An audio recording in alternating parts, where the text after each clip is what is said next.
Before we start our topic today, please smash the like button and subscribe to help the channel grow. And thanks for your support. Let me introduce to you Jackie Chan. Martial artist and actor Jackie Chan's unique blend of impressive martial arts and screwball physical comedy has helped make him an international film star. Who is Jackie Chan? Jackie Chan began studying martial arts, drama, acrobatics, and singing at age 7. Once considered a likely successor to Bruce Lee in Hong Kong cinema, Chan instead developed his own style of martial arts blended with screwball physical comedy. He became a huge star throughout Asia, and went on to have hits in the United States as well. Early life. Chan was born Chan Kongsang on April 7, 1954, in Hong Kong, China. When his parents moved to Australia to find new jobs, the 7-year-old Chan was left behind to study at the Chinese Opera Research Institute, a Hong Kong boarding school.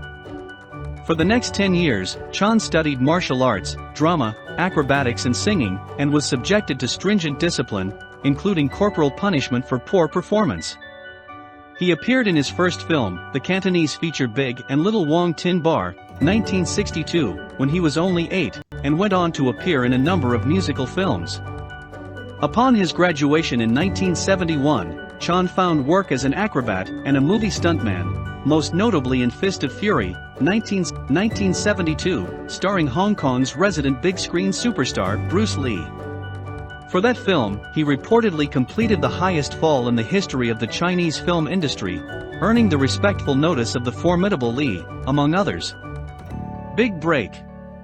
After Lee's tragic, unexpected death in 1973, Chan was singled out as a likely successor of his mantle as the king of Hong Kong cinema. To that end, he starred in a string of kung fu movies with Lo Wei, a producer and director who had worked with Lee. Most were unsuccessful, and the collaboration ended in the late 1970s.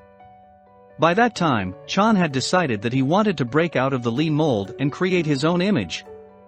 Blending his martial arts abilities with impressive nerve, he insisted on performing all of his own stunts, and a sense of screwball physical comedy reminiscent of one of his idols, Buster Keaton. Chan found his own formula for cinematic gold.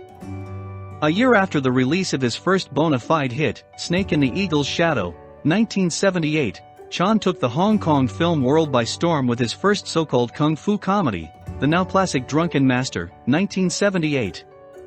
Subsequent hits such as The Fearless Hyena, 1979, Half a Loaf of Kung Fu, 1980, and The Young Master, 1980, confirmed Chan's star status. The latter film marked his first with Golden Harvest, Lee's old production company and the leading film studio in Hong Kong. Before long, Chan had become the highest paid actor in Hong Kong, and a huge international star throughout Asia. He exerted total control over most of his films, often taking charge of duties ranging from producing to directing to performing the theme songs. In the early 1980s, Chan tried his luck in Hollywood, with little success. He starred in the Golden Harvest produced The Big Brawl, 1980, which flopped. He also had small supporting roles opposite Burt Reynolds in the ensemble comedy The Cannonball Run, 1982, and its 1984 sequel, Movie Empire. Back in Hong Kong, 1985, and Armor of God, 1986, as well as the hit period film Mr. Canton and Lady Rose, 1989, a clever remake of Frank Capra's 1961 film A Pocketful of Miracles. By that time, Chan was far more than a movie star, he was a one-man film industry. In 1986, he formed his own production company, Golden Way. He also founded a modeling/casting claims to have broken every bone in his body at least once while performing stunts. In 1986, during the filming of Armor of God, he fractured his skull after falling more than 40 feet, while attempting to jump from the top of a building to a tree branch below. In the early 1990s, Chan broadened his cinematic range, turning in a rare dramatic performance in the melodramatic crime story, 1993. He also made several sequels to his hits Police Story and Drunken Master. Chan was still mostly unknown in the United States by this point, but his profile experienced a meteoric rise during the mid-1990s, when a series of events combined to bring him to the attention of a wider American audience. Hollywood star. In 1995, Chan created his own comic book character, the central figure in Jackie Chan's Spartan X, a series that hit newsstands in both Asia and the US. That same year, newly anointed directing sensation Quentin Tarantino, fresh off the success of Pulp Fiction, 1994, presented Chan with a Lifetime Achievement Award at the MTV Movie Awards. Tarantino reportedly threatened to boycott the ceremony if Chan did not receive the award. In 1996, New Line Cinema and Golden Harvest jointly released Rumble in the Bronx, Chan's fifth English-language, dubbed, release, but his first hit in America. The film grossed $10 million in its first weekend, shooting to number 1 at the box office, and its success prompted the American debuts of 2 previous Chan films, Crime Story and Drunken Master 2. After 2 less successful efforts, Jackie Chan's First Strike, 1997, and Mr. Nice Guy, 1998, Chan scored another box office hit with Rush Hour, also 1998, an American-produced action comedy. In Rush Hour, Chan employed his English-language skills as a Chinese police officer alongside a streetwise Los Angeles cop, played by the rising comedian Chris Tucker. In 2000, Chan starred in Shanghai Noon, another action comedy that was set in the Old West and co-starred Owen Wilson and Lucy Liu. The following summer, Chan re-teamed with Tucker for the sequel Rush Hour 2, for which the action star earned a hefty $15 million plus a percentage of the record-breaking box office haul. In 2002, Chan co-starred with Jennifer Love Hewitt in The Tuxedo, a comedy about a taxi driver who receives special powers when he puts on his boss's tux. That same year, he received a star on the Hollywood Walk of Fame, and was honored with the Taurus Award for Best Action Movie Star at the World Stunt Awards. Chan followed with another moderately successful sequel, Shanghai Nights, 2003, but The Medallion, 2003, and the adaptation of Around the World in 80 Days, 2004, both flopped. Seeking greater financial and artistic control over his films, he co-founded JCE Movies Limited in 2004, through which he produced the successful Hong Kong flicks New Police Story, 2004, The Myth, 2005, and Rob B. Hood, 2006. Recent years. In 2007, Chan reprised a familiar role with the release of Rush Hour 3. In 2008, he provided the voice of Master Monkey for the wildly successful animated feature Kung Fu Panda, which went on to spawn multiple sequels, a video game, and a TV series. That year, he also paired with fellow Chinese action star Jet Li in The Forbidden Kingdom. Subsequent US releases had Chan appearing in such family-friendly fare as The Spy Next Door, 2010, and a reboot of The Karate Kid, 2010. Meanwhile, Chan continued to thrive as a mainstay of Chinese cinema. He headlined the crime drama Shinjuku Incident in 2009, and wrote and starred in the action comedy Little Big Soldier in 2010. In 2011, he completed an ambitious project as co-director and star of the historical drama 1911. CZ-12, 2012, saw Chan back in action mode, and the following year he revisited his old franchise with Police Story 2013. He enjoyed a huge box office haul with the 2015 3D historical action film Dragon Blade, which also featured American stars John Cusack and Adrian Brody, setting the table for a slate of 2016 flicks that included Skip Trace and Railroad Tigers. Off Camera and Son. Chan is a noted philanthropist whose causes include conservation, animal welfare, and disaster relief. In 2006, he announced that he would donate half of his assets to charity when he dies. The movie star has served as a UNICEF Goodwill Ambassador since 2004, and in 2015, he was named Singapore's first anti-drug ambassador.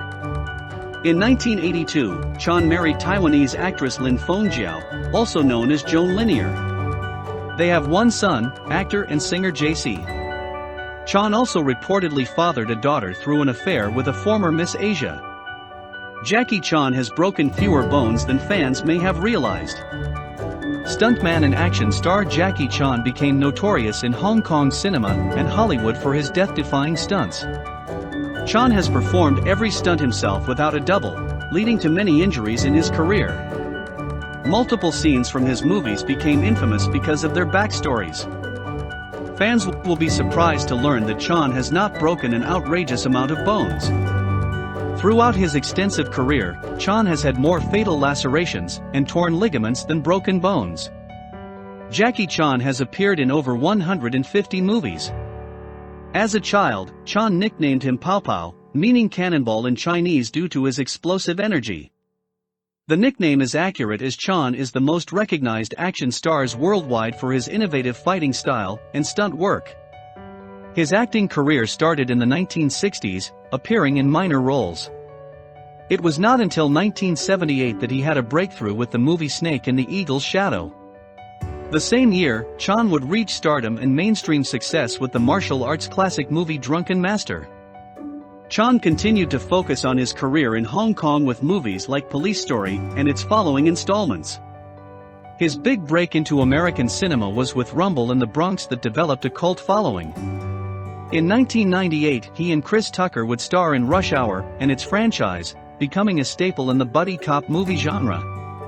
Since then, Chan became a household name as an action star, and even tagged as a living legend. Amongst the many movies Jackie Chan has starred in, he has fewer broken bones than other injuries. In total, Chan has roughly had 10 broken bones in his extensive career. Rumble in the Bronx, there is a scene where Chan jumps onto a hoverboard. In an end credit scene, it shows that Chan landed wrong, resulting in a broken ankle. Chan is known to continue his work, so he customized a cast to look like a shoe so he could continue filming. In Drunken Master, Chan took a high kick to the head during a fight scene resulting in his superciliary ridge being smashed and breaking his eye socket. Chan would later break his sternum in Armor of God 2, Operation Condor. In both First Strike and The Young Master, Chan broke his nose and would break various fingers in other movies like Project A. Jackie Chan has suffered a couple of life-threatening injuries. One of his worst was in the 1997 movie Armor of God. Chan leaped off a cliffside onto a tree for a scene and got it right in one shot. Chan felt it was not good enough or redid it, leading him to fall on his back and smash his head on a rock. The impact causes a shard of his skull bone to drive into his brain. Many fans believe that Jackie Chan must be some type of superhuman ability to survive his dangerous stunts and injuries.